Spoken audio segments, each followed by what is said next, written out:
The year 2020 will forever be known as the year that challenged retailers globally to realign their strategies to fit the new normal. The pandemic forcefully disrupted many consumers. Traditional retailers in South Africa have had to adapt their business models or face being left behind.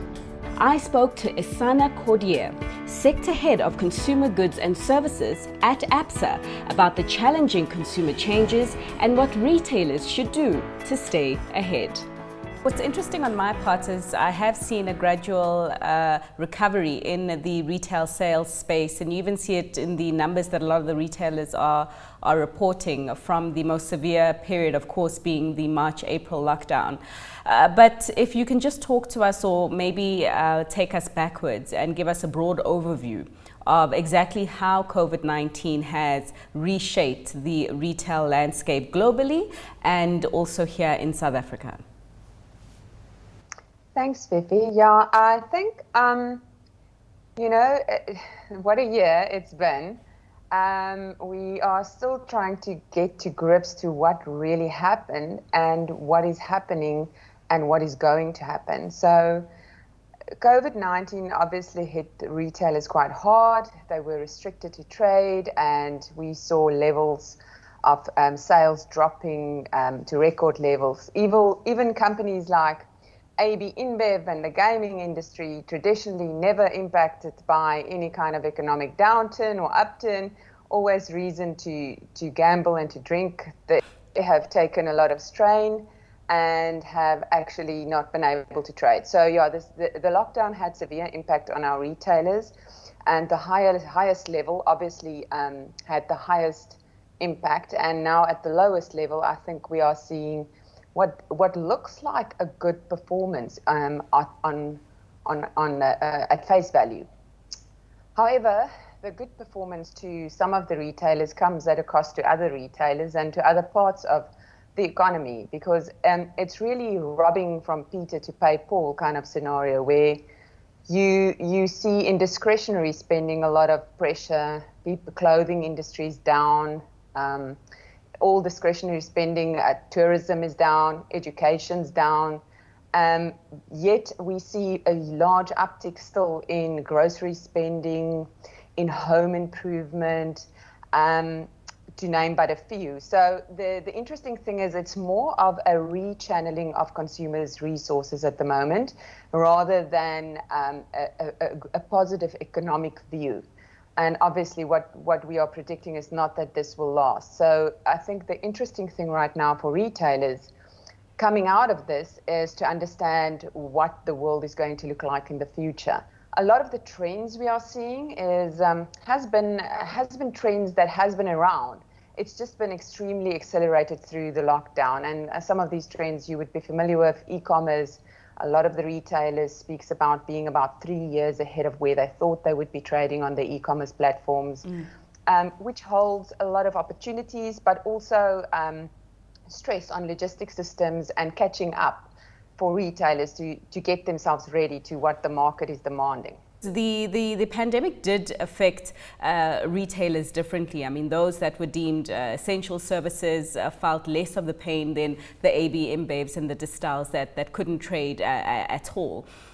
We saw, in fact, just before this interview, I was reading the latest numbers from one of the pharma retailers and showing a huge increase in sales still. And I'm wondering if you're expecting the temporary change in consumer behavior, where we have seen a lot of consumers buy hygiene products and work from home gear and essential food stuff. I'm wondering how long you're expecting that to change or that to be in place, and whether perhaps, I mean, the advent of a vaccine to COVID-19 makes everything go back to normal rather quickly.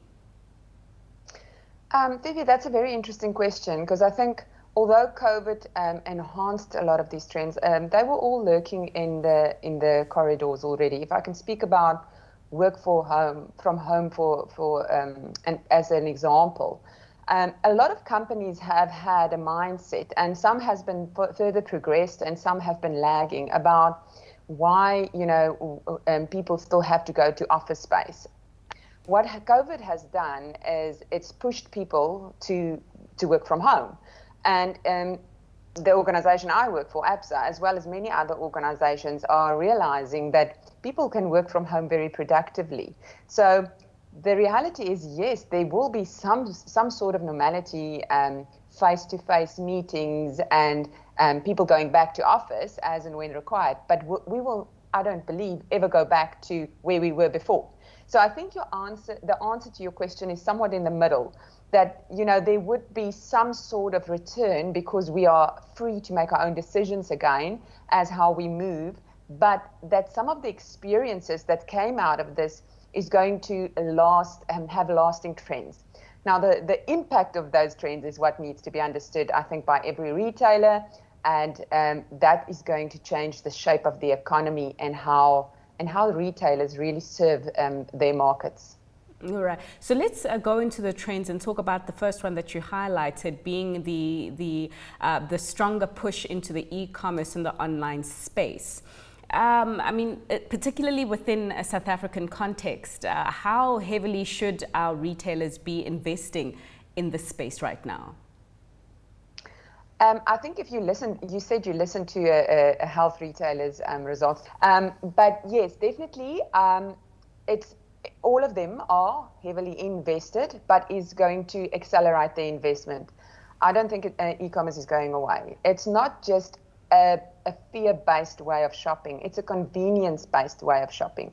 And if you can imagine, for instance, now you're working from home more, you don't drive past a certain shopping center every day en route to go and stop and do your groceries. You at home. So the easier it's going to become for you to just get your groceries delivered to your house and work your life around whatever needs to be done from home and all your other activities.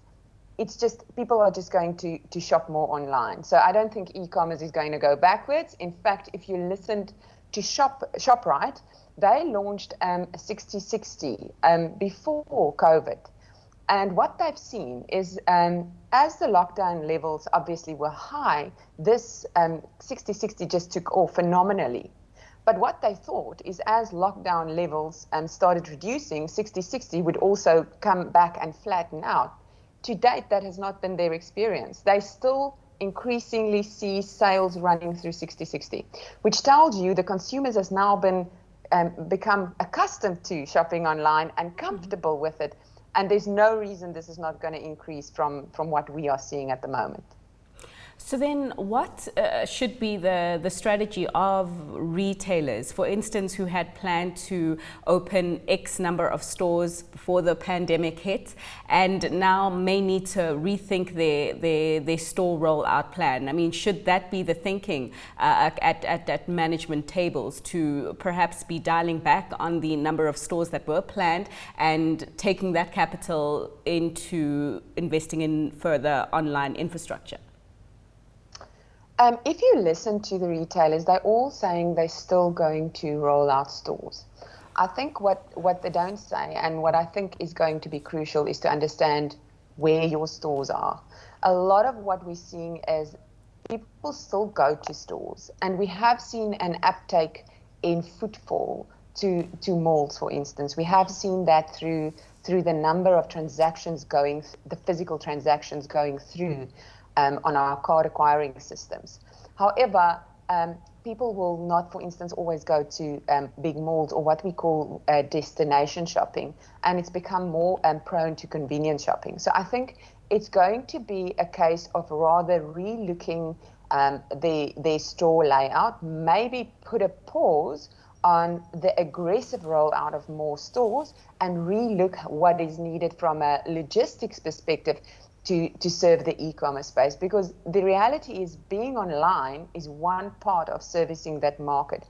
How easy people actually transact with you throughout the process of e-commerce is another story, because it talks to your ability to return goods, your logistics systems, your warehousing systems, and all of that needs to be taken into account when considering the world of e-commerce. So definitely, I think there's going to be a higher accelerated investment in e-commerce, but I'm not sure at what level will that come out at the cost of new store rollouts. My personal opinion, and this is my personal opinion, is that probably lesser store rollouts will be needed by most retailers in the future. However, I think you also need to just distinguish between food retail and, for instance, clothing retail, which is a whole different story altogether. All right, so let's make that distinction then, talking more to the trends that you do see staying with us in the food retail space to begin with. Well, I think what we have seen now is like food essential service is probably your most protected category. So the food retailers are more prone to have to be looking at how they are positioned to service their market, both from a physical and an online platform basis. How do they fulfill their orders easily and quickly? That's why the 60/60 model works so well, because you can only order 30 items, but it will be at your house same day within an hour. So it's a lesser item model, but very quick returns. So I think that's going to be the challenge. Who's competing with 60/60 right now? Nobody. So what does the other food retailers need to do? I think they need to relook their online delivery and how they compete effectively with each other in that space.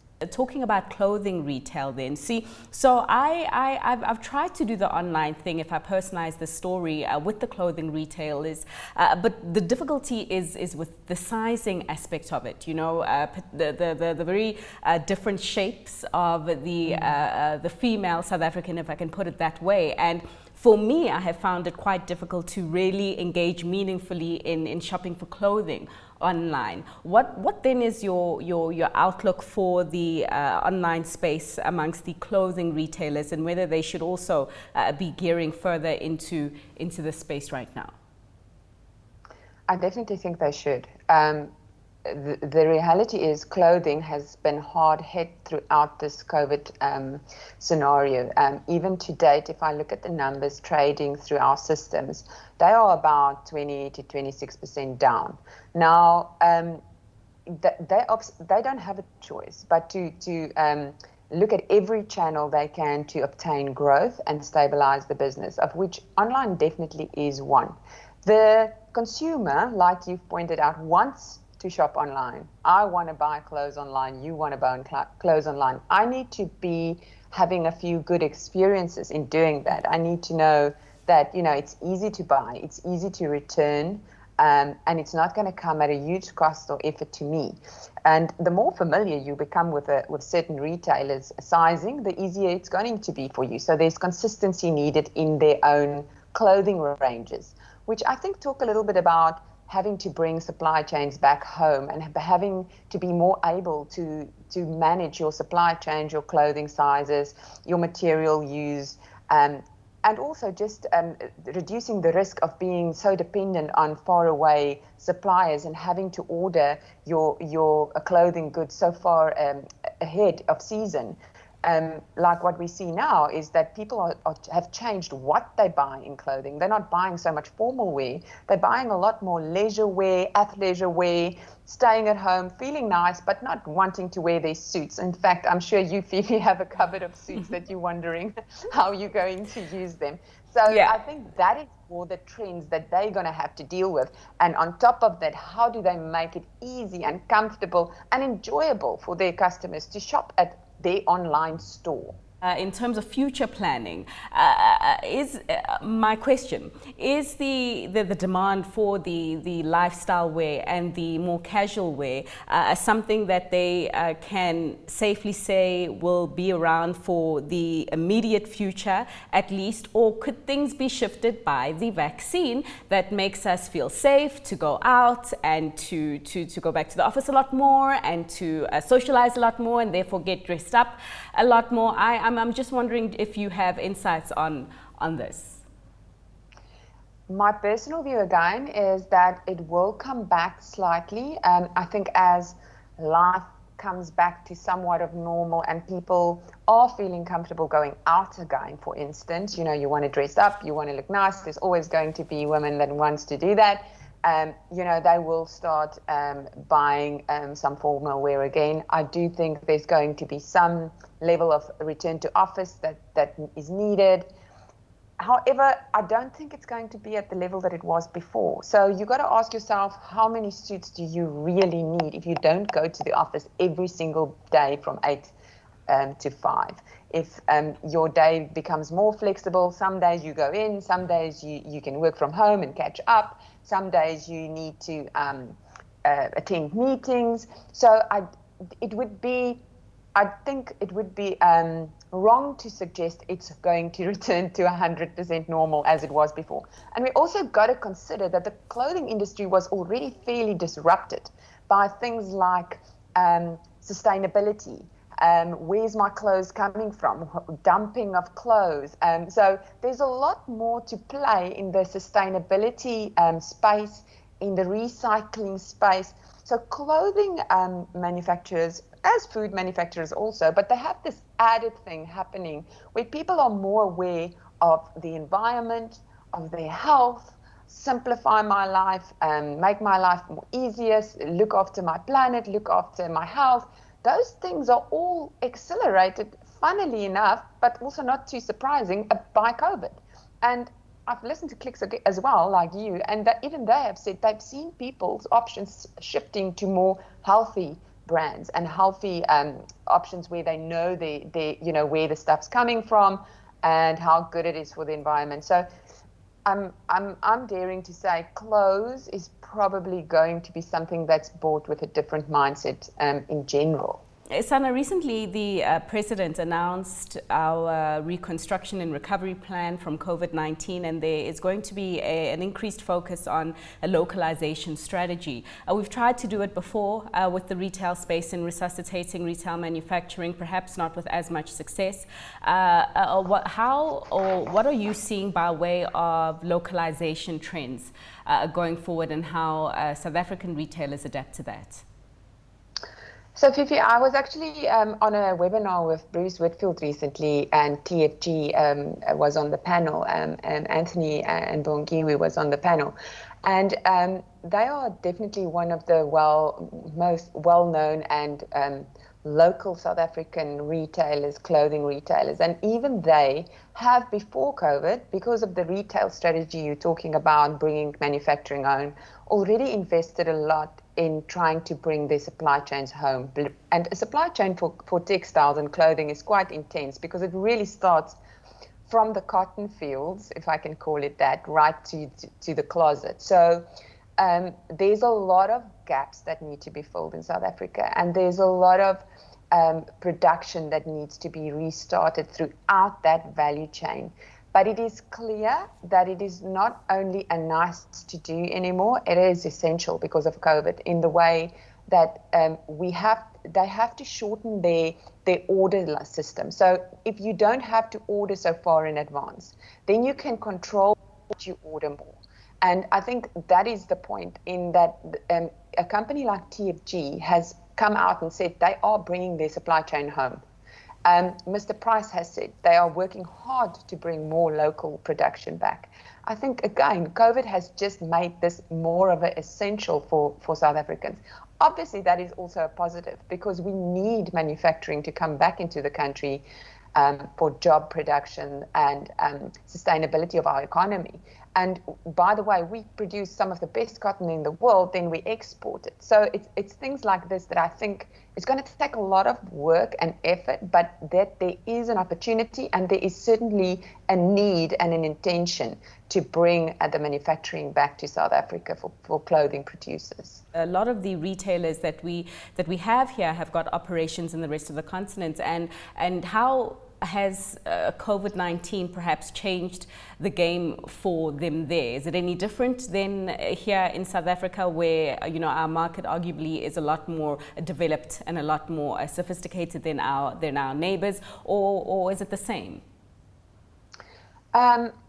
I think it's become more difficult. It's always been difficult because you're dealing with a number of different regulatory bodies. In every country has got their own regulations and cost to bringing goods in.